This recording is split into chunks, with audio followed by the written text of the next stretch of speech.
on va aller voir directement comment se passe une formation et ça va nous permettre de bien comprendre le troisième point qui est, voilà, on retourne à l'école. La formation ADEA, assistant de dirigeant d'entreprise artisanale, est une formation diplômante niveau bac qui permet de renforcer les compétences et valoriser les acquis professionnels et qui s'adresse à tout public, même si les conjointes de chefs d'entreprise sont les plus représentées. En majorité, ce sont des personnes qui sont déjà en activité, soit salariées, soit chefs d'entreprise, soit conjointes collaboratrices dans une entreprise artisanale. Le but premier, c'est de développer soit des compétences nouvelles ou alors de perfectionner ce qu'on sait déjà et surtout d'acquérir une confiance en soi dans l'employabilité aussi. Cette formation comporte 4 modules, secrétariat bureautique, RH, stratégie commerciale et gestion d'entreprise, tous sanctionnés par une évaluation continue et un examen final qui vient valider les compétences acquises en 2 ans. Parfois, ils ont les compétences et même au-delà. C'est simplement, ça permet de formaliser ces compétences et de les valider. Et puis, ça leur apporte une reconnaissance professionnelle en interne, indéniablement, vis-à-vis de l'extérieur aussi. Et potentiellement, ça peut leur apporter aussi des opportunités d'évolution de carrière. Si elle souhaitait aller mettre ces compétences-là au service d'une autre entreprise. Voilà. Il y a un double jeu, donc ils sont en entreprise et puis ils sont à l'école. Est-ce que le fait d'être un peu dans le principe de l'alternance, malgré que ça soit bien que ça soit des adultes, ça c'est un plus au niveau de la méthodologie, vous l'utilisez par des exercices, je ne sais pas comment vous prenez vos exemples pour les faire avancer? Alors concrètement, c'est complètement ça, puisqu'elles ont cours le lundi. Là, vraiment, pour parler concrètement, elles ont cours le lundi. Et le reste de la semaine, elles sont en entreprise. Donc dès le lendemain, elles peuvent appliquer sur le terrain ce qu'elles ont appris la veille. Donc c'est tout frais et généralement, ça permet de bien assimiler ce qui a été vu. Donc ça, c'est vraiment le plus de la formation, d'adapter vraiment le rythme au rythme de l'entreprise. Au niveau, est-ce que vous tenez compte justement d'un besoin? Est-ce que vous allez pouvoir interréagir par rapport à des problèmes qu'elle rencontre sur le terrain? Est-ce que c'est plus facile pour le chef d'entreprise justement parce que ça lui amène des solutions pendant la formation et pas que seulement après? Alors là c'est idéal parce que le groupe existant, elles sont 8 et elles sont toutes dans des activités du bâtiment. Donc là forcément les échanges sont bien concrets. Elles échangent donc sur des expériences qu'elles ont chacune dans leur entreprise.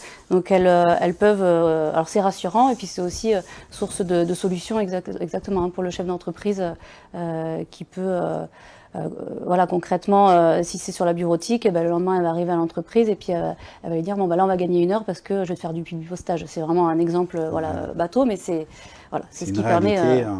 C'est une réalité. Ouais.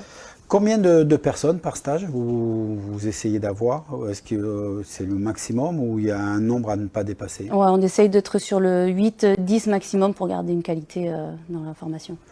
4 modules, justement, est-ce qu'il n'y a pas des moments où ils décrochent parce que c'est des choses complètement différentes? On va parler de la relation humaine et on va parler de bureautique, c'est pas du tout la même chose. Donc, est-ce que vous arrivez à ce qu'il y en a une qui va être forte dans un cas, moins forte dans l'autre? Comment vous trouvez cet équilibre? Alors c'est elle qui se le crée, l'équilibre. Ce que je disais tout à l'heure, c'est elle s'entraide, donc forcément l'équilibre se fait de cette façon-là. Après il y a le gros module qui fait un peu peur et qui est le plus complexe, je dirais, c'est la gestion d'entreprise et qui est le plus long aussi. Donc c'est là où il faut s'accrocher parce qu'effectivement c'est très complet et ça peut s'étaler sur plus de 8-9 mois. Donc voilà, c'est pareil, il faut pouvoir gérer tout en même temps. Le taux de réussite, quelqu'un qui s'engage dans cette formation, il va quand même prendre 2 ans de sa vie, c'est quand même, elles l'ont toutes dit, c'est un sacré investissement. Oui. Dans l'ensemble, tout le monde va au bout ou il y a des échecs?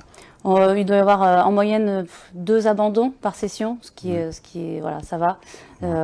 Soit pour des raisons personnelles ou des raisons liées à la formation, parce que pas assez de temps justement.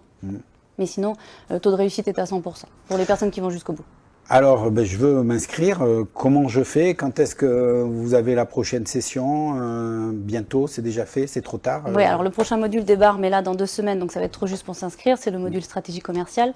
Et après, c'est pas forcément l'idéal. Alors, ce que j'ai pas précisé, ce qui est important de dire, c'est qu'on peut intégrer la formation n'importe quand, tant que c'est le démarrage d'un module. Le prochain qui arrive, c'est trop tôt et c'est pas forcément favorable de débuter par la stratégie commerciale puisqu'elle se finit par l'élaboration d'un mémoire. Alors attention, mémoire, c'est un bien grand mot. C'est un rapport sur voilà, quelle stratégie je mets en place pour mon entreprise, mais on rend quand même un outil à la fin, donc c'est bien de finir avec ça. Voilà. Et sinon, le prochain module où il est plus opportun de commencer, c'est la gestion d'entreprise sur mars 2022. Donc gestion d'entreprise, c'est même la base de démarrer. Voilà. Donc l'autre chose qu'il ne faut pas oublier de dire, c'est que vous vous occupez de tout. C'est-à-dire que moi, je viens, je vous dis, je veux m'inscrire et je dirais financièrement, vous vous occupez de faire que ça soit pris en charge en totalité, dans la majorité des cas, vous faites tout l'administratif, vous vous occupez de tout. Moi, j'ai rien à faire. J'étudie le profil de la personne qui veut faire la formation. En fonction de son profil, mais il y a des financements envisageables. Si c'est salarié, ce sera l'OPCO de l'entreprise. Si c'est un chef d'entreprise ou conjointe collaboratrice, ce sera le conseil de la formation. Dans tous les cas, on trouve des solutions pour que ça revienne à zéro pour les chefs d'entreprise en termes financiers. En tout cas. Voilà, au minimum, ce qui fait c'est toujours plus facile. Voilà. Donc voilà, on a essayé de faire un tour assez rapide de cette formation, de vous faire prendre conscience aussi qu'il faut être formé, même pour être chef d'entreprise, il faut toujours apprendre, il y a toujours besoin, que les conjoints collaborateurs sont déjà importants dans les entreprises et qu'il faut qu'eux aussi soient reconnus et aidés. Alors, prochaine formation mars 2022, vous avez le temps de vous inscrire.